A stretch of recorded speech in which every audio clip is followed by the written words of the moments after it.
अस्सलाम वालेकुम प्यारे बच्चों, मैं आपकी उर्दू की मिस जवेरिया आज एक नए उन्वान के साथ आपके सामने हाजिर हूँ। प्यारे बच्चों, तो हमारा आज का उन्वान है दिनों के नाम। तो सबसे पहले हम इसको तोड़ जोड़ के साथ रीड कर लेते हैं। तो सबसे पहले हम उन्वान के तोड़ जोड़ करते हैं। आइन पेश नून उन वाव अलिफ वा नून उन्वान दाल नून व नून उन गुना दिनों काफ बड़िए के नून अलिफ ना मीम नाम। उन्वान है हमारा दिनों के नाम। तो एक हफ्ते में कितने दिन होते हैं? एक हफ्ते में 7 दिन होते हैं। कौन कौन से? अब मैं ये आपको रीड करवाती हूँ। पीर को सोमवार भी कहते हैं। मंगल, बुध, जुमेरात, जुम्मा, हफ्ता, इतवार। अब हम इनके जोड़ तोड़ करते हैं। तो सबसे पहले है ये पीर, इसको कहते हैं सोमवार भी।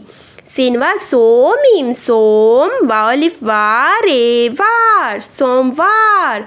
मीम नून मन काफ लाम गल मंगल। बेधे बुध। जीम मीम जुम मीम आइन में जुम्मे। रे अलिफ रा तेरा जुमेरात। जीम मीम जुम आइन है आ जुम्मा। हे फे हफ्ते हे ता हफ्ता।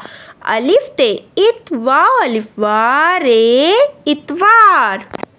जी तो प्यारे बच्चों, उम्मीद करती हूँ कि आपको आज का उन्वान समझ आ गया होगा। इसके साथ मुझे इजाज़त दें। अल्लाह हाफिज़।